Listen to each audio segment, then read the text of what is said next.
झूठी है? हाँ, झूठी नहीं है, सच्ची है। हाँ, अभी भोलानाथ कोई कोई ऐसे हैं जो शंकर को समझ लेते हैं? शंकर भोलानाथ है क्या? है? सारी दुनिया का विनाश कर देता है और कहते भोलानाथ है। सारी दुनिया का विनाश कर दे उसको भोलानाथ कहेंगे? है? भोलानाथ कहां हुआ है? वो तो भयंकर नाथ हो गया। क्या कहेंगे उसको? अरे भयंकर नाथ या भोलानाथ? वो तो बड़ा भयंकर नाथ हो गया नहीं। हाँ, भोलेनाथ कोई कोई समझ लेते हैं शंकर को, सब नहीं। क्या कोई कोई समझ लेते हैं? माना मैं तो बता ही दिया कि कहते हैं देव देव महादेव शंकर, वो भी मैं हूं। कोई शंकर थोड़े ही देव देव महादेव है। वो पार्ट भी है, उसमें जो देवत्व का महान ते महान पार्ट है वो कौन बजाता है? मैं शिव। अरे भाई, शिव सुप्रीम सोल बजाता हूं। हाँ, तो शंकर को समझ लेते हैं। ये तो झूठी बात हो गई ना, शंकर थोड़े ही भोलानाथ। फिर शिव और शंकर को मिला देते हैं, उसको समझ लेते हैं भोलानाथ, और फिर उसको शंकर को शिव के साथ मिला के एक कर देते हैं। शिव शंकर एक ही है। अरे भाई, हर आत्मा में संस्कार अलग अलग होते हैं, हर आत्मा का नाम अलग अलग होता है शरीर धारण करने के बाद, कि एक ही होता है? हाँ? नाम अलग अलग, जैसा शरीर ऐसा ऐसा नाम, जैसा जैसा काम वैसे वैसे नाम पड़ते हैं। तो मैं तो शिव ही हूं। शिव माने कल्याणकारी।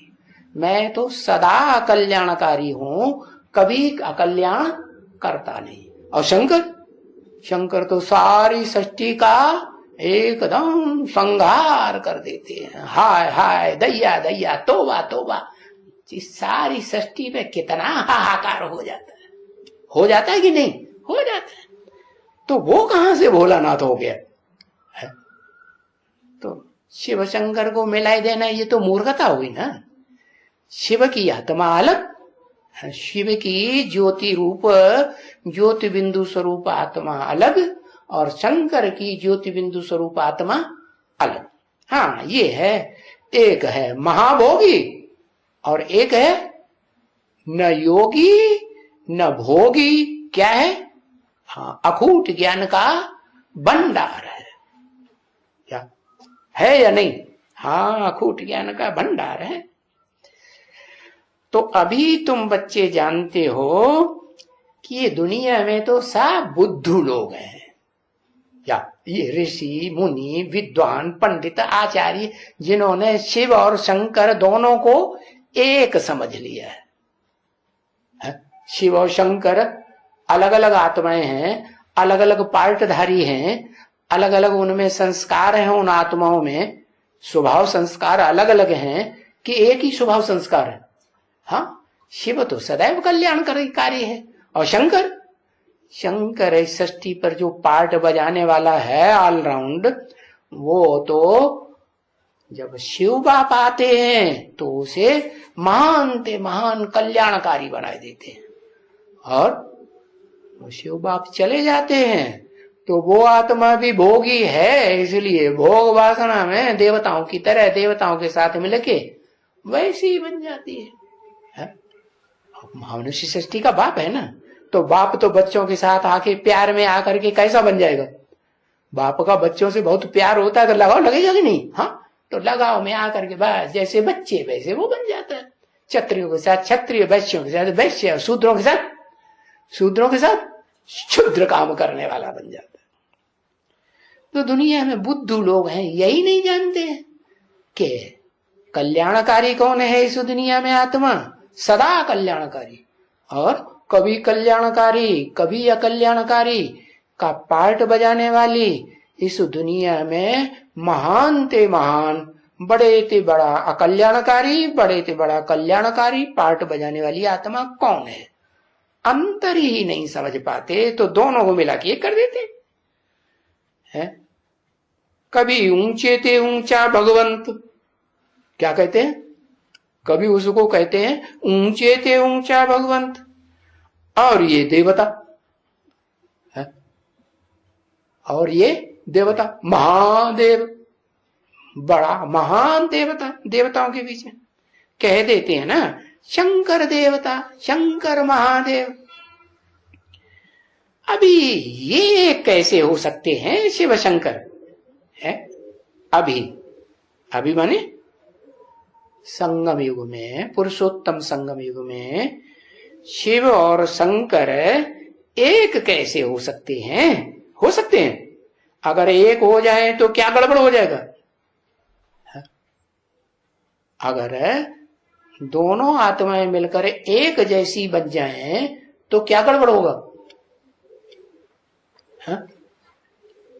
ये गड़बड़ होगा कि दूसरी आत्मा भी क्या अखूट ज्ञान का भंडार बन जाएगी शंकर, और शिव भी अखूट ज्ञान का भंडार है। तो दो अखूट ज्ञान के भंडार होंगे तो फिर महेश्वर किसे कहा जाएगा? हा? महान ते महान ईश्वर एक होगा कि दो दो होंगे? एक आत्मा होगी। तो ये बात ठीक नहीं जचती है। तो देखो ये बुद्धू लोग हुए ना, जो समझते हैं कि शिव की आत्मा और शंकर की आत्मा दोनों एक हैं। एक नहीं है, अलग अलग पार्ट बजाने वाली अलग अलग स्वभाव संस्कार की आत्माएं हैं, और बिल्कुल यहां हैं। क्या ऐसे नहीं कि सतयुग और त्रेता में है? कहां है? यहां है। अभी तुम समझते हो कि इस दुनिया के मनुष्य तो बहुत बुद्धू है क्या? हाँ, और ये उन बुद्धू लोगों ने ये बातें लिखी भी है शास्त्रों में, गीता में खास लिखी हुई है। क्या है? इंद्रियाण परान्याहु, इंद्रियां बड़ी प्रबल हैं विराट पुरुष की है, और फिर इंद्रियेभ्य परम मन है, इंद्रियों से प्रबल ये मन रूपी चंद्रमा है, जो बहुत तीखे दौड़ता है कि नहीं? हाँ, पृथ्वी के भी चक्कर लगाता है, और पृथ्वी सूर्य के चक्कर लगाती है, तो वो डबल चक्कर हो गया। हाँ, उससे तीखा और कोई दौड़ने वाला होगा नहीं। हाँ, तो अभी तुम समझते हो मनुष्य तो बिल्कुल बुद्धू हैं, लिख दिया है शास्त्रों में, लेकिन समझते थोड़े ही हैं। क्या कि इंद्रियों से प्रबल मन है, और मन से प्रबल क्या है? बुद्धि रूपी तीसरा नेत्र त्रिनेत्री है। किसको तीन नेत्र दिखाए जाते हैं?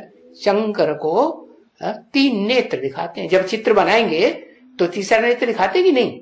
कौन सा तीसरा नेत्र? शिव प्रवेश करता है तो उसकी निशानी, अरे भाई शिव नेत्र दिखाते हैं। शिव नेत्र माने कल्याणकारी नेत्र, तो तीन नेत्र वाला हुआ ना। हाँ, तो उसी को शंकर को ही वो समझ लेते हैं शिव। अरे वो तो टेम्परेरी 100 साल के लिए ज्यादा से ज्यादा प्रवेश करता है कि सदाकाल के लिए प्रवेश करता है? नहीं, वो तो सदाकाल प्रवेश करेगा तो कैलाशी वासी कहा जाएगा, काशीवासी कहा जाएगा? नहीं। अरे एक तरफ तुम उसको कहते हो कैलाशी वासी, कैलाशी काशी शंकरवासी, वो विश्वनाथ गंगे, ऐसे ऐसे बोलते हो ना। तो ये जो तुम बोलते हो तो इस सृष्टि पर सदाकाल हुआ कि अल्पकाल हुआ? सदाकाल हुआ।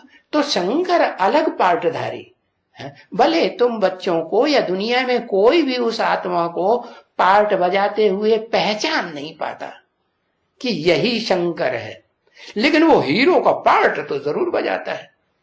इस सृष्टि रूपी रंगमंच पर हर जन्म में हीरो का पार्ट बजाएगा या जीरो का पार्ट बजाएगा? कौन सा पार्ट बजाएगा? हीरो। हर बात में हीरो कि कोई बात में हीरो, कोई बात में नहीं है? हाँ, ऐसे नहीं, हर बात में हीरो। अच्छे से अच्छी बात में भी हीरो, और हाँ चोरी डकैती के बात में भी जो नीची काम है ना, उनमें भी क्या हीरो है कि नहीं? हाँ, अच्छा, पता नहीं है कि नहीं। अच्छा आगे मालूम पड़ जाएगा, अभी नहीं मालूम पड़ रहा है। हाँ अभी है, हाँ अभी है। तो लोग नहीं जानते हैं कि शिव शंकर अलग अलग स्वभाव संस्कार वाली आत्माएं हैं या एक ही आत्मा है। अच्छा, ओम शांति।